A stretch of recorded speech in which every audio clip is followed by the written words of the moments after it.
الحمد لله رب العالمين والعاقبة للمتقين والصلاة والسلام على أشرف الأنبياء والمرسلين وعلى آله وصحبه أجمعين أما بعد فأعوذ بالله من الشيطان الرجيم بسم الله الرحمن الرحيم يا أيها المدثر قم فأنذر وربك فكبر وثيابك فطهر والرجز فاهجر صدق الله العظيم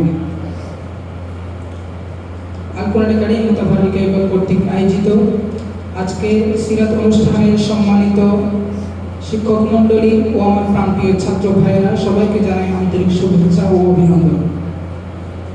সম্মানিত উপস্থিতি, আমরা অবগত আছি গোটা পৃথিবী যখন ঘোর অন্ধকারে আচ্ছন্ন, চারিদিকে যখন অন্যায় অনাচার ও বিশৃঙ্খলা ছড়িয়ে পড়েছিল এবং সমস্ত মানবজাতি যখন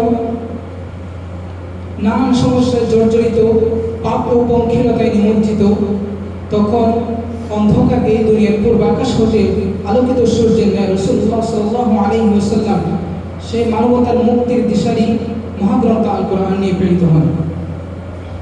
তিনি আরবের বুকে বৈপ্লবিক সংস্কার সাধন করে বিশ্বের ইতিহাসে অতুলনীয় খ্যাতি অর্জন করেন এবং তিনি আরবের সেই অন্ধকারাচ্ছন্ন সমাজকে নবুয়তের আলোকে উদ্ভাসিত করেন।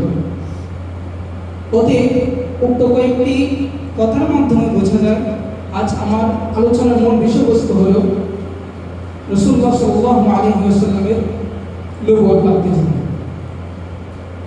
সম্মানিত উপস্থিতি,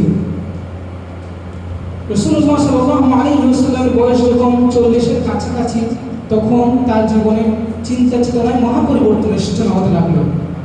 শতাব্দীর শিরিকপূর্ণ আকীদা, বিশ্বাস এবং তাদের ধর্মীয় নীতি ও অধঃপতন দেখে তিনি মোটেও শান্তি পেতেন না। ক্রমান্বয়ে তিনি অস্থির হয়ে ওঠেন। ওতে মক্কা থেকে 2 মাইল দূরে জাবল নূর নামক হেরা গুহায় তিনি একাগ্র চিত্তে আল্লাহর ধ্যানে মগ্ন থাকতেন।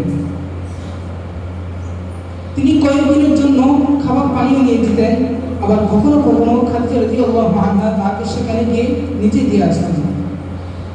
এভাবে 610 খ্রিস্টাব্দে রমজান মাসের 27 তারিখ সোমবার রাতে রাসূলুল্লাহ সাল্লাল্লাহু আলাইহি ওয়াসাল্লাম হেরা গুহায় মগ্ন ছিলেন। মতাবস্থায় জিবরাইল আলাইহিস সালাম তার কাছে আগমন করে বলেন, আপনি পড়ুন।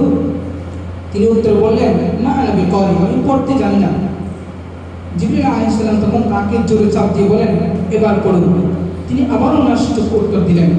এভাবে দ্বিতীয়বার এবং তৃতীয়বারের মতো তাকে জোরে চাপ দিয়ে বলেন, ইকরা বিসমি রাব্বিকাল্লাযী খালাক, খালাকাল ইনসানা মিন আলাক, ইকরা রাব্বুকাল আকরামাল্লাযী আল্লামা বিল কলম, আল্লামাল ইনসানা মা লাম ইয়ালাম। অতএব রাসূলুল্লাহ সাল্লাল্লাহু আলাইহি ওয়াসাল্লাম জিবরাইল আলাইহিস সালামের মুখে মুখে পড়তে লাগলেন। সুতরাং হেরা গুহায় সূরা আলাকের প্রথম 5টি আয়াত নাযিল হওয়ার মাধ্যমে ওহী নাযিলের শুভ সূচনা হয়। এরপর রাসূলুল্লাহ সাল্লাল্লাহু আলাইহি ওয়াসাল্লাম ভয়ে কাঁপতে কাঁপতে দ্রুত সগিয়ে ফিরে এসে খাদিজা রাদিয়াল্লাহু আনহাকে বলেন, জামিলুনি ইয়া খাদিজা, জামিলুনি, আমাকে বস্ত্র আবৃত করে দাও, চাদর আবৃত করে দাও, আমার অনেক বেশি ভয় হচ্ছে। এরপর তাকে চাদর আবৃত করে দেওয়া হলে অল্প কিছুক্ষণের মধ্যে আল্লাহ সুবহানাহু ওয়া তাআলা সূরা মুদ্দাসসিরের প্রথম কয়েকটি আয়াত নাযিল করে বলেন, ইয়া আইয়ুহাল মুদ্দাসসির কুম ফাআনদির ওয়া রাব্বাকা ফাকাব্বির। এই চাদর আবৃতকারী, আপনি উঠুন, উঠে জাতিকে সতর্ক করুন এবং আপনার রবের বেশি বেশি তাকবীর পাঠ করুন। এরপর রাসূলুল্লাহ সাল্লাল্লাহু আলাইহি ওয়াসাল্লামের কাছ থেকে ভীতির বাদ দূর হয়ে গেলে তিনি খাদিজা রাদিয়াল্লাহু আনহাকে হেরা গুহায় ঘটে যাওয়া সব কিছু খুলে বললেন এবং অবশেষে বললেন যে তার জানের ভয় হচ্ছে। কিন্তু বিবি খাদিজা রাদিয়াল্লাহু আনহা তাকে সান্ত্বনার সুরে বলেন, আল্লাহর কসম করে বলছি, আল্লাহ আপনাকে কখনো অপদস্থ করবেন না। কেননা আপনি কখনো ইয়েতিমের মাল ভক্ষণ করেন না, কখনো আত্মীয় স্বজনদের সাথে সম্পর্ক ছিন্ন করেন না এবং আপনি সর্বদা মেহমানদের আপ্যায়ন করেন এবং গরিব দুঃস্থদের সাহায্য করেন।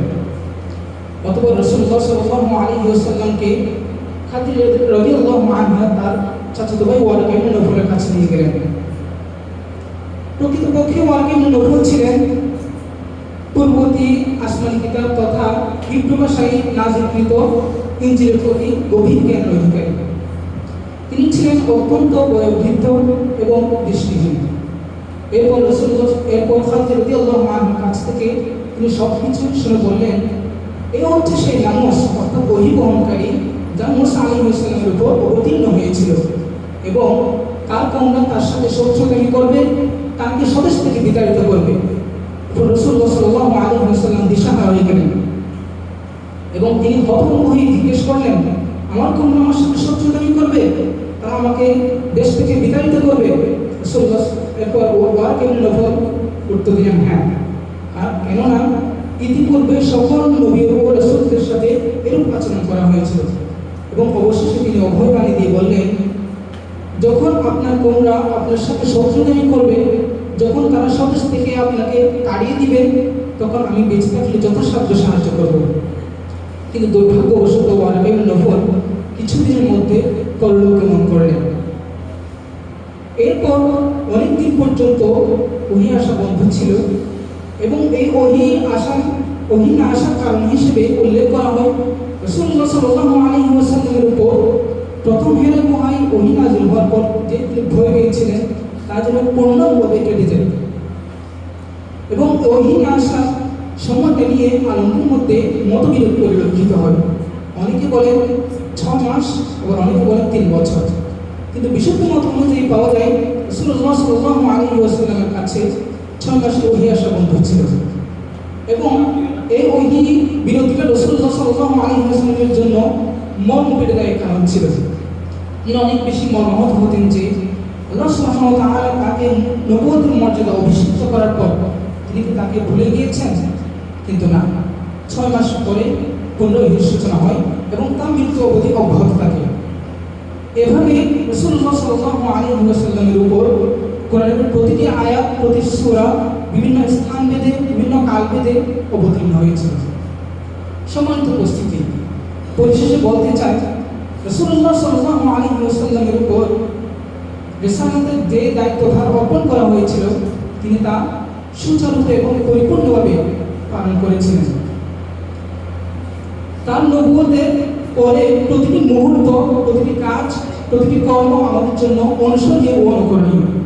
অবশ্যই তার পুরো জীবনটা আমাদের জন্য অনুসরণীয়, কিন্তু নবুয়তের পরবর্তী জীবনটা বিশেষভাবে লক্ষণীয়।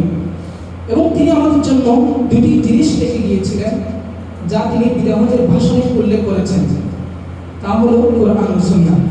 সুতরাং আসুন আমরা সবাই আমাদের ভবিষ্যৎ জীবনকে কোরআন ও সুন্নাহর আলোকে ফুলের রঙে রাঙিয়ে তুলি। আল্লাহ সুবহানাহু ওয়া তাআলা আমাদের সবাইকে তৌফিক দান করুন। আসসালামু আলাইকুম ওয়া রাহমাতুল্লাহি